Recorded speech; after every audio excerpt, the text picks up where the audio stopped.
Welcome to the IT Career Energizer podcast. For anyone who wants to build and grow a career in IT, develop and improve your strengths and skills, be inspired and motivated by the successes of others, manage your career progression, and achieve your IT career goals. And now, your host, Phil Burgess.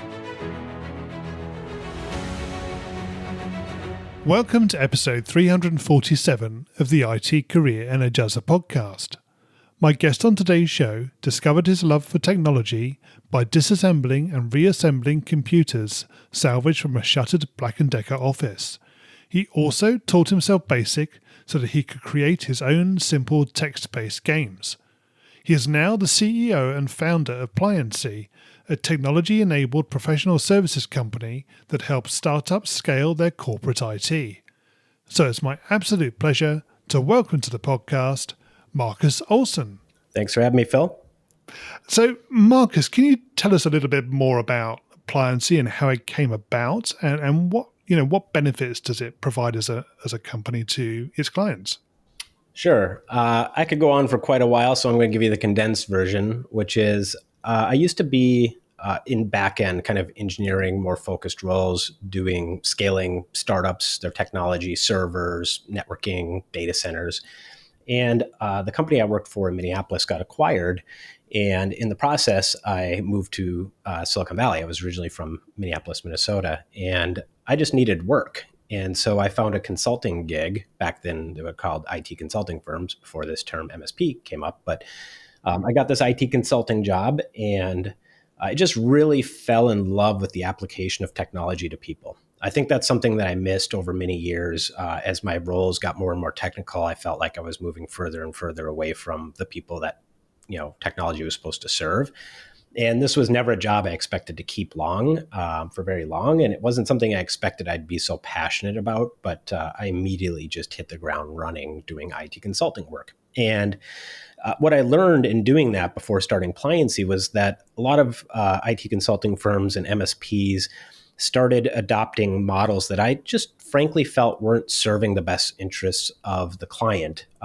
When you were an IT consultant, it was all about applying technology to help these businesses grow and whatnot. And it started to kind of get commoditized and relegated to doing help desk. And you kind of got pushed further and further away from the business's objectives as an individual and more into the closet, if you will, of the server room. And I just was at ends with the consulting firm I was working at with, because I felt like, man, we could be doing so much more for these companies that we support. We could be introducing them to new emerging technologies. We could help them deploy technologies that further their business. I don't want to just fix laptops.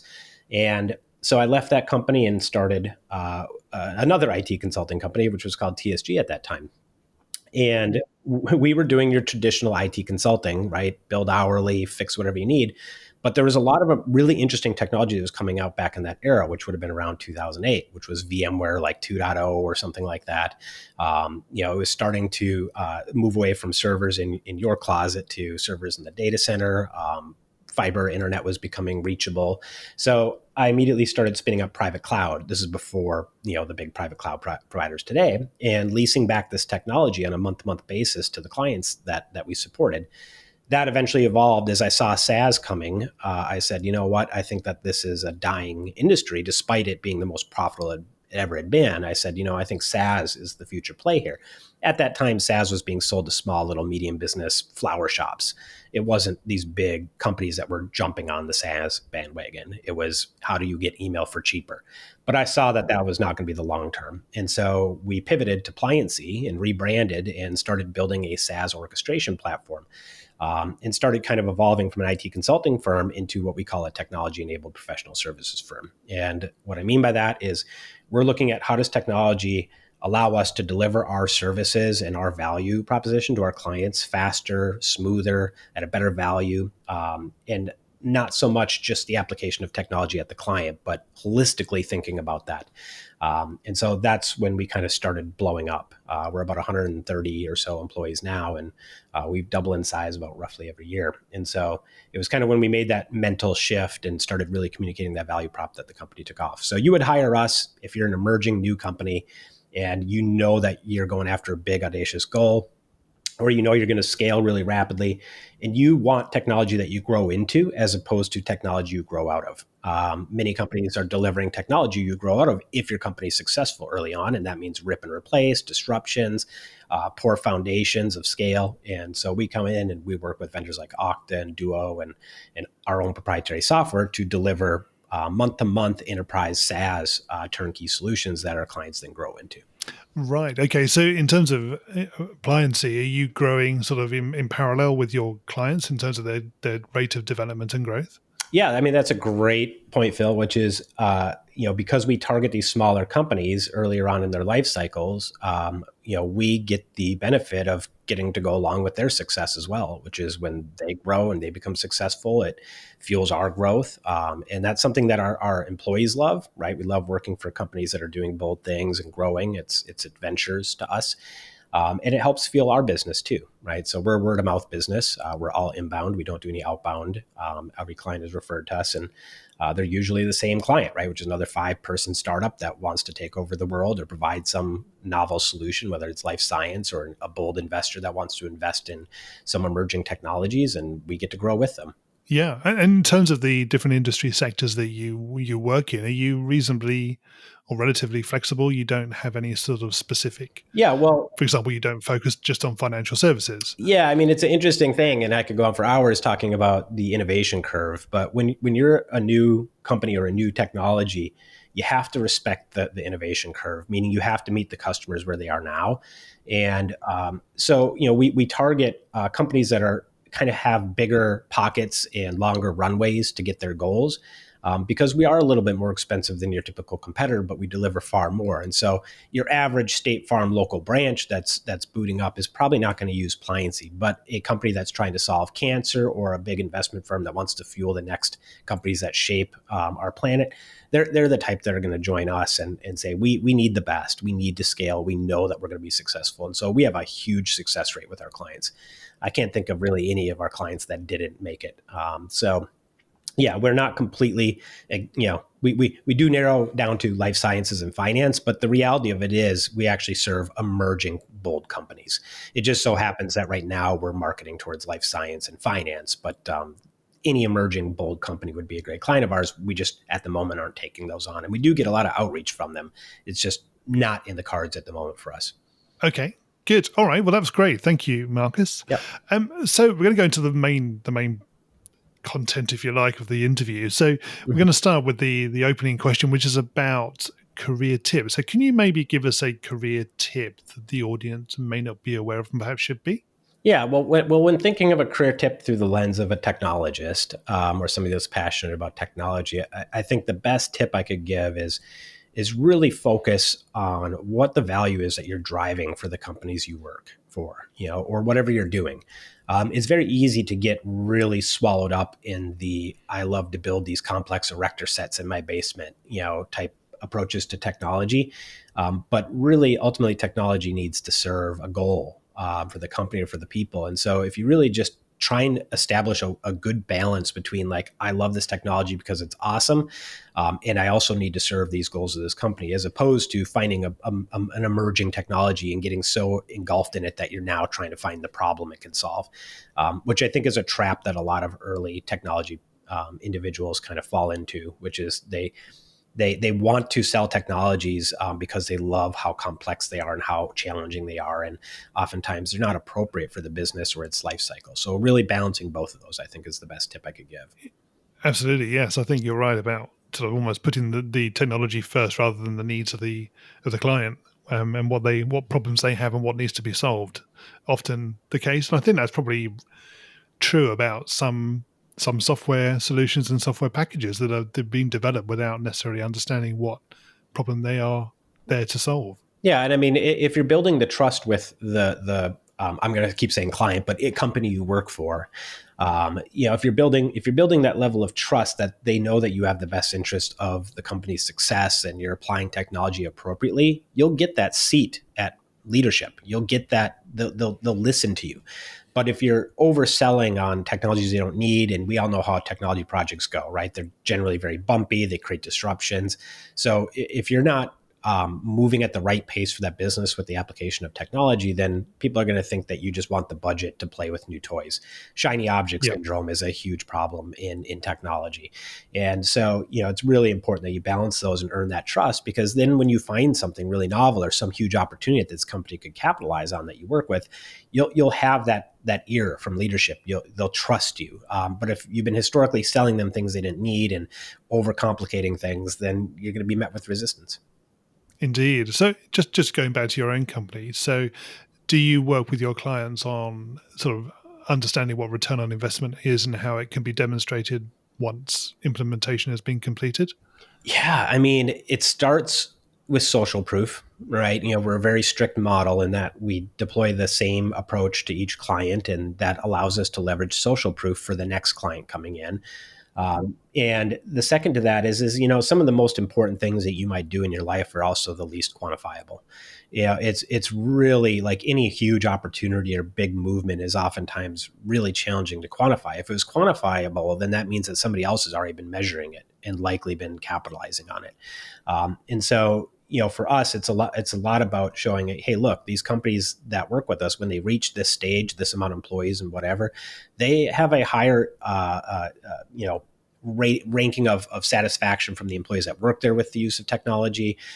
We have a far less cost as they scale because they chose the right technologies. I mean, if you were to build a house and you cut corners on the foundation, you'll be paying for that house until you die. You'll constantly be fixing the cracked wall, fixing the thing. But if you have a nice solid foundation and you put a lot into the architecture of that, you'll find that there's actually less of a cost long run. This is not anything new. This is nothing novel. We've all paid for the cheaper contractor to remodel our bathroom before, and we know how that wound up. But ultimately, it is hard to quantify, but social proof is one that we use. The success rate of our companies in an industry that does have a lot of failures, life science, is really, really high. And then as they grow, they can start to see a lower cost per employee to support. They'll start to see that as they continue to scale through our approaches, that their cost to support each individual they hire goes down and down and down. And they have less and less issues employing new technology into their organization and whatnot, because they've laid the right foundation, leveraging tools like Okta and Duo and whatnot. So yeah, it's not easy, but it's not impossible. Yeah, absolutely. Good. Okay. So, Marcus, can you tell us about your worst career moment and what you learned from that experience? I made a mistake. I started off in dial-up support. My first IT job was dial-up support, and I remember getting paid minimum wage to deal with angry customers, and trying to support people over the phone to get connected on dial-up was probably one of the most difficult things I've ever done in my life. From just stress and everything. But I wound up getting recruited from there to go work for a company called Fanball that was inventing real-time data for fantasy sports. So if you play fantasy sports today and you're watching your score go up real-time, that was our IP that we created in Minneapolis, small little 6-person company. Right. Yep. Yeah, and I remember before getting to Fanball, I took a job that paid well that I hated. I went and worked for the government, and I worked for the city of Minneapolis. And while it was a forward-thinking department, it wasn't completely antiquated. It just, I don't know, there was something about it just felt like I took the bait, right? I took the bait. I got that 20-30% raise, and I was recruited to go work there. And it was a soul-sucking job. It was just a job where they were always moving my cubicle to the worst one in the office. I wasn't really valued. The technology I was playing with was more about maintenance than it was moving forward. I didn't get to take advantage of cool new technologies. So that was probably my biggest career move. Was I went and worked at a company that was a glacier, the city. And I did it for the money. I was 21, 22. That was my first, I think I was making 50 grand a year, 45 grand a year. That was a pretty big deal in Minnesota. I thought I'd made it. I thought that was what the goal was. But it was really about a 1.5 2 year setback. So that was probably my biggest career mistake, was seeing the dollar signs and leaving a company that I loved working for, a startup, to go work for the government. And I'm glad that I went back to a startup right after that, because that was a pretty pivotal moment in my life to work at that small startup and I'm glad that I did that. But yeah. Okay. So you obviously have different values now about how you assess an opportunity. Yeah. I mean, I think the way I look at life right now is if you and this is so hard to communicate to people early in their careers and everything. If you do what you love, the money will follow. And if you do it long Yes. enough, more money will follow. It's not always about a pay raise or a new role or a new title. It's really about just making sure that there's something about what you're doing that gets you up every day or drives value to you that's maybe intangible. A good example would be when we're hiring consultants here, I bias heavily on why they consult. Why do you do this? And I won't hire them if I can't in 15 minutes. And this might, and listen to this applies here. Crap, I'm giving away the secret sauce. But if you don't organically come to a conclusion in our interview that the reason you do this is because you love helping people be successful at technology, or that you love helping the end user, then we won't hire you. I don't care how technical you are. I don't care how capable you are. If that isn't something that gets you up every morning, then you're not going to probably be successful here, at least. But that goes to anything you do. You got to love what you're doing, because you'll be doing it for a very long time for a very small amount of pay before some sort of inflection happens where suddenly now you're like, what happened? Right? Like, why are we so successful now? Why is this paying off? And so, yeah, you got to have that, or else you won't get through the hard times. You won't get through the moments where it's not paying off. So that's my career advice, I guess. Okay. Good. All right. So hopefully it's something a little bit more positive. Can you tell us about your career highlight? When I stopped consulting, or when I left the consulting firm I was working at, I left out of passion. I left because I felt really at ends. I felt like the firm I was working for, the company I was working for, and they're gone now, out of business. So I can say, I'm not trying to, throw anyone under the bus, but I felt like they were more interested in building their business than they were delivering value to their clients. And when I left, because I just felt like it was working against the company, meaning that every effort I gave 2-3x of, the company just felt like, it just wasn't returning. They weren't interested in the same things I was interested in. So when I left, it was really rewarding to have all these clients reaching out to me. And these clients were saying, hey, where are you going? We want to follow you, et cetera. And this isn't uncommon in an early professional services company. But one of them was a successful investor that invested early in companies like Cisco and Apple and whatnot. And I remember him, and keep in mind now, I'm a Midwestern, 20-something-year-old, 25-year-old wearing a tie in Silicon Valley, because that was a Midwestern thing. And everyone told me to stop wearing my tie, but I was just like, that's how we did it. If you worked downtown in Minneapolis, you had to wear a tie and dress up and go through those things. And Silicon Valley didn't really, kind of laughed at people like me, but, I was trying to be all professional and everything. And so I wasn't really who I am today, per se. I didn't really think of the capabilities and what I would achieve. But I remember this investor coming up to me, and I'd seen him invest in such amazing companies. And he goes to me, he goes, listen, Marcus, I invest in people, not companies. I invest in people. And I think that you would be wildly successful if you started your own consulting firm with the principles and the approach that you've always delivered to us. And the funny thing is I didn't want to start this company. I wanted to go work at a Silicon Valley startup. I wanted the water slides and the chefs and the bus to pick me up. I mean, that was the dream if you were a 20-something in Silicon Valley. I didn't want to start a consulting company. I know how hard it is. I worked at one. Oh my God, it's one of the most brutal industries to start. And he said that to me, and that night I went home and, I was like, man, well, if he believes in me, then I guess I have to believe in myself. I have to believe that what he's talking about is something that's actually, there's potential here. And that next morning I went on LegalZoom for $99 and I started what is now Pliancy. So, I think that was to have somebody with that level of success and whatnot, notoriety, say to me, and that's all he did. He didn't give me money. He didn't invest or anything. He just said, I believe in you. And I think that was probably, I look back at that moment a lot. And I'm glad that I listened to him. I'm glad I believed in him believing in me. Yeah, indeed. Absolutely. Yeah. Okay. So Marcus, can you tell us what excites you about the future of careers in IT? Oh man. I mean, it's so funny because if this was 10 years ago, Phil, and we were talking about the careers in IT, I mean, there was really just kind of 2 or 3 at that time, right? There was like networking and infrastructure, which was kind of balled into one. There was software development, and then there was like IT, general IT, right? Now there's so many, and I mean, you can't even keep up with all of them. But so I'll just speak with regards to the one that I know best and that I've been passionate about, which is really general IT. And I like to refer to them as really technologists. What excites me about the future of that role, this technologist role, is that I feel like we're seeing this shift year over year of the importance of the IT department, the corporate IT department, in helping drive success for companies. I feel like it's not that long before we're going to be at that leadership table sooner, meaning maybe when the company's 10, 15, 20 people, we're going to be involved in decisions that are made. They're going to ask us to help steward the use of technology to grow that business. And so for me, that's really exciting because I think that you become a really important individual early in the company. I would argue that besides the science of whatever the company is doing, whatever product they're building or whatever, the next most important thing is how do you use technology to further that cause faster, whatever that might be. So that's kind of my thoughts on that. Is I think that people that are generalists in technology will play a much bigger part much sooner in companies.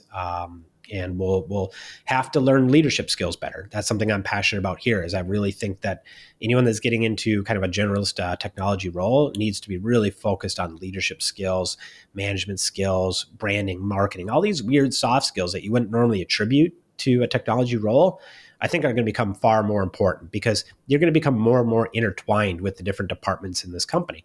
The marketing department might come to you and say, how do we connect this HubSpot to this thing and move the data between that? And it's a company of 5, 10, 15 people.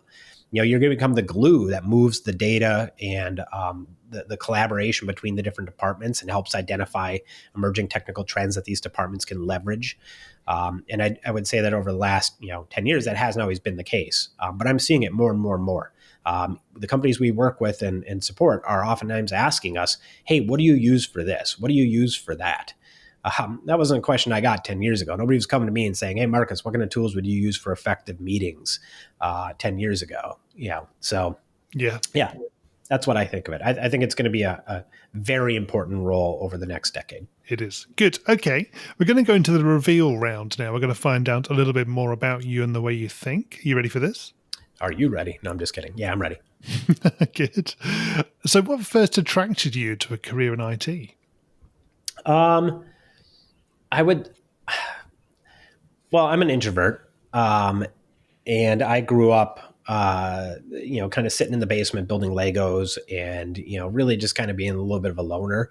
And I was a creative. And so I remember, and I grew up, relatively poor Section 8 housing. So I didn't have access to technology financially.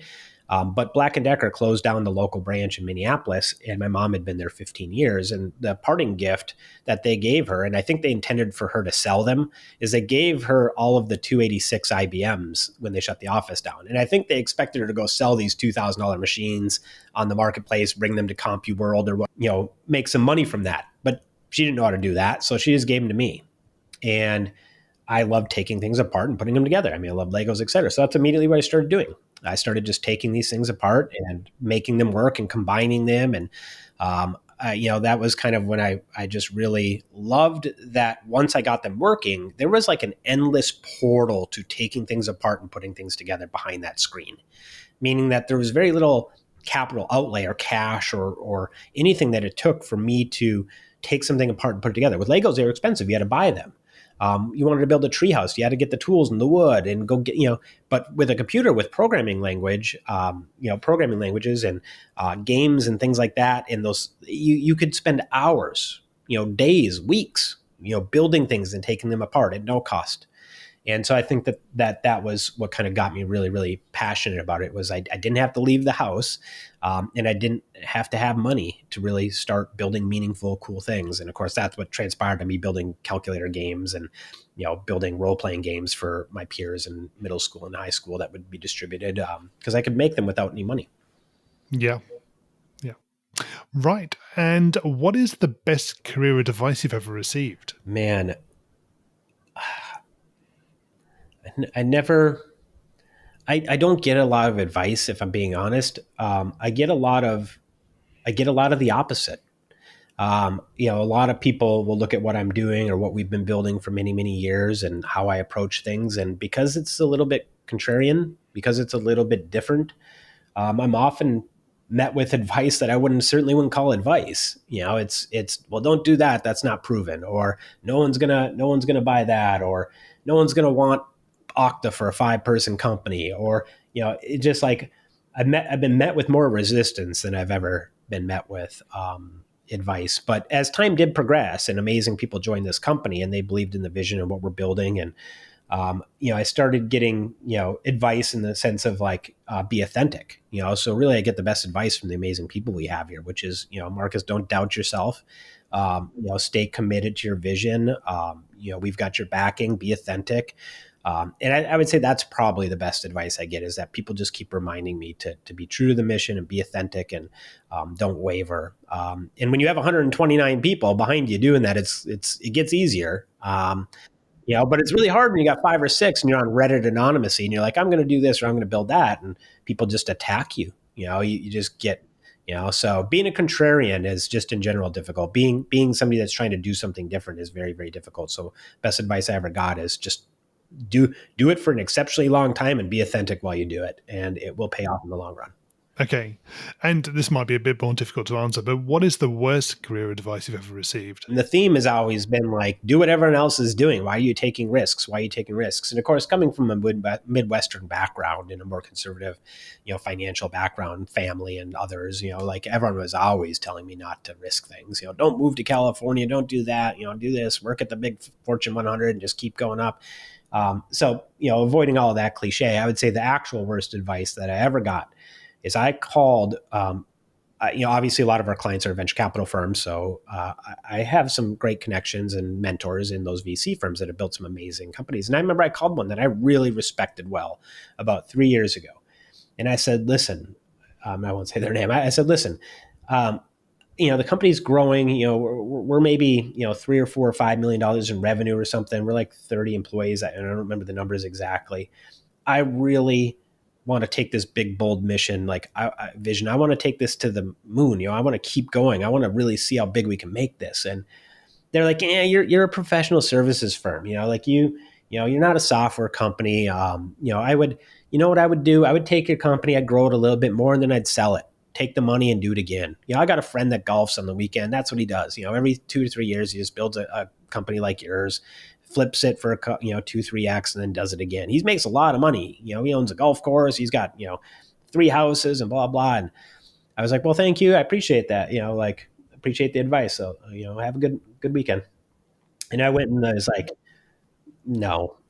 And this is somebody that's built some amazing companies. I mean, you interact with these companies on a daily basis.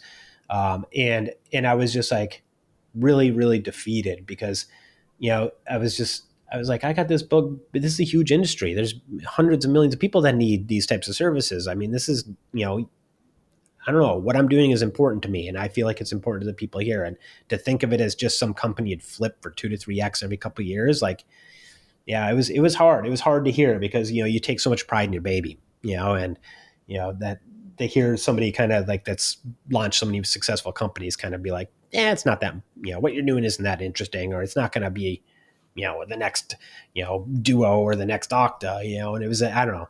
I didn't take that advice, obviously. But it was hard to hear. I was kind of expecting something different. I was expecting, no, what you've done is amazing. Keep at it, keep at it, champ, and just keep doing this for the next, 5-10 years. You're going to be amazing. Like you guys are going to change this industry. That's what I thought I was going to hear. To hear the opposite was really hard. Yeah. If you were to begin your career again in today's world, what would you do? What would I do today? If I was just, once again, I'm really going to focus on what I know best, which is general IT and, IT leadership, corporate IT leadership. I would say if I was to start this career again today, I really wouldn't do any different than I did, which is go and figure out however you can get into a technical organization. I think that's critical, meaning don't go and get that entry-level job at some Fortune 100 or, some 500 person mid-market company where you're one in a team of 3 running the technology or whatever for the company, but go find an organization whose sole existence is around technology. That could be an MSP, that could be an IT consulting firm, that could be a technology SaaS startup. I mean, just make sure that whatever it is, you're surrounded by really amazing technical people, peers that can mentor you.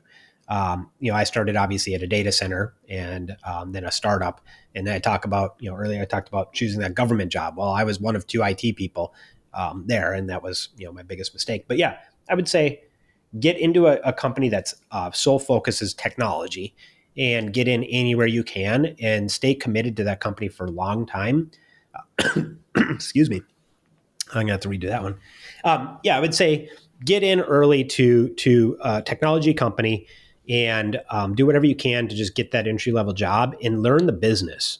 Really understand what it is that they're doing and how you can help introduce them to more technology to further that. And just spend as much time as you can understanding the why of that company and what they're trying to do, and then just beat that drum. I think that's how I would do it today. I would make sure that I'm surrounded by other technical folks that can mentor me and support me. And I'd make sure that whatever I'm doing, I'm actually passionate about, which I was. I would say earlier in my career, I wasn't able to identify what made me so passionate about technology. But once I did, that really unlocked faster potential or more potential, which once I realized I just love the application of technology to people, it just allowed me to focus my lens for what I was doing in a way that was much more efficient, so yeah. Good. Okay. And what career objectives are you currently focusing on? Well, that's hard to say, as the CEO and founder, there's really nowhere else to go in terms of role. But so what you do when you get to that role, I mean, at least what I did or what I'm doing is I'm really just passionate about the progression of others. So when I'm at this role now, what I really measure my success in is are the people that are joining here learning new things? Are they being challenged? Are they developing as great technical leadership? Is the company doing meaningful things for the industry, for others? Is it after a bold mission? So that's kind of what I do nowadays. Is I'm really like the steward of the culture and the talent here. And so I've been focusing a lot on leadership and understanding markets and opportunities and making sure that I'm creating something that the people here can keep growing into. If I don't drive the company forward, if we don't go after bigger, bolder goals and things, then the people that are here will lose their opportunity. If the company doesn't grow and go after bigger missions, then it becomes stagnant. And people that have invested lots of time here will have a harder time progressing. The whole company will slow down, which means any company that's not growing, it's much more difficult to progress your career in.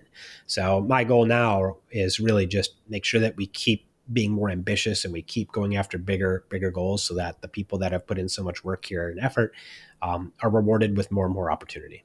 And what's the number one non-technical skill that has helped you in your career so far? I mean, communication, without a doubt. It just learning how to communicate more efficiently, how to listen better, how to just really navigate the nuances of people. People are not machines, and you can say one thing to one and the same thing to another and have completely different outputs. So in order to actually change those outputs, you have to have more inputs. You have to spend more time understanding them if you really want to get the same outputs. So I would say communication is really, really important. Just understanding, and this is such a challenge for so many technical people, in my opinion, at least for my generation, which was they valued the tech over the people. And, they would get really frustrated when people didn't understand this technology. Meanwhile, they spent 100 hours in their, at home over the course of 3 months learning this technology, and they expect others to be able to digest it in minutes, or in one meeting. You have to be patient, and you have to learn how to communicate, and you have to learn how to apply those technologies to the values of the individuals that are receiving them. Like, how does it help them? What does it do for them? And so, communication, without a doubt, communication. And what do you do to keep your own career energized? You gotta keep being uncomfortable. If at any moment you feel like you succeeded, you should be concerned. You should be worried, because that means that you're not challenging yourself anymore. I want to make sure that every day that I wake up, I'm a little bit scared. I'm a little bit uncomfortable. We're going to do something today that's bold. We're going to push ourselves. We're going to try something new. This is my first podcast, Phil. I'm uncomfortable. I'm not going to lie, right? The employees here said, Marcus, we want you to get out there and we want you to talk about what we're about and what we're passionate about, because we want more talent here and we want to grow. And I said, all right, I'll go on podcasts, right? And so I'm being uncomfortable, frankly, right? So that's what I'm really looking for every day. I just need to make sure that I'm spending a fraction of my day, and the more the merrier, being uncomfortable and pushing myself, learning new things. That's probably the most important thing, no matter what career path you're on, no matter what industry you're in. Just as humans, you need to remain uncomfortable. Yes. And what do you do in your spare time away from technology? Man, honestly, I have 2 dogs. I love the dogs.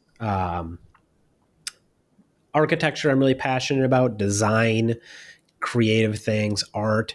I'm really into just things that are creative. It's a big outlet for mine. But I don't have a lot of time for that. When you're growing at the rate that we are, and after something as bold as we are, it's like it's pretty consuming. But I love it. So it doesn't really. I don't know, that is my hobby. So yeah, one day I hope to have a lake house in Minnesota and relax. That's probably going to be a decade from now. Who knows? But for now, we're on a bold mission, and we got so much talent here that I'm just really dedicated to learning more and more about the industry and what we can do to keep furthering it. And I love it. Yeah. Good. Okay. And Marcus, can you share with us a parting piece of career advice? I would say that there's 2 things that I've seen that are pretty common across everyone I know that loves what they do and is successful. The key is that both of those, they do something for just an extraordinary long time that they love doing every day.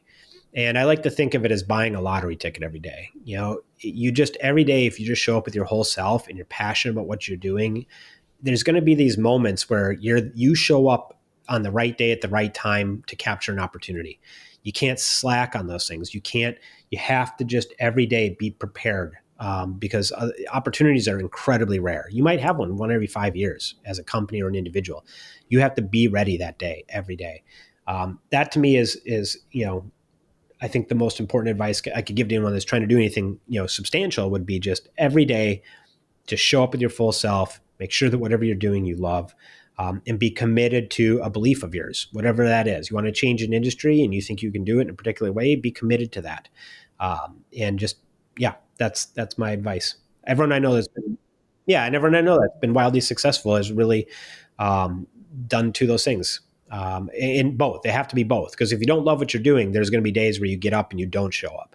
And that's going to be the day you miss that opportunity, but you'll never know you missed it. You'll just go, why am I not catching that break? Right. Good. And Marcus, how can we find out more about you and connect with you? You can just email me at marcus@pliancy.com. I would love to talk to people. Anyone that's passionate about technology, passionate about their careers. I just love learning perspectives. I love hearing people, and certainly earlier ones in their career. One of the challenges we're going to have as a company as we grow is that we have to keep getting more talent. And there's labor shortages and talent shortages. And so if somebody's early in their career and they're listening to this and they're saying, oh, well, that sounds like awesome. I want to do what Marcus is talking about. I want to be a part of that. Give me a call, or not a call, sorry, give me an email, and we'll set up a call and we'll chat about it. I really love learning those perspectives. And over the next several years, if we keep growing at this rate, we're going to have to start understanding how to reach those people and what we can do to get them into this industry and help them develop their skills. That's a big mission of ours too, is figuring out how do we get more people in this industry? How do we get them passionate about this? I'd love to hear from you. Great. Marcus, thank you so much for joining me on the podcast today. It's been great chatting with you. Yeah, you as well. Thanks for having me on, Phil. Hi, Phil here again. Well, I hope you enjoyed my conversation with today's guest. You can find full show notes on the website at itcareerenergizer.com/e and the number of the episode you've been listening to. If you haven't already subscribed to the show, please make sure that you do so that you get episodes automatically downloaded to your device every Monday. Thanks for listening and have a great week. Thanks for listening to the IT Career Energizer podcast. To find out more about building a successful career in IT, visit itcareerenergizer.com.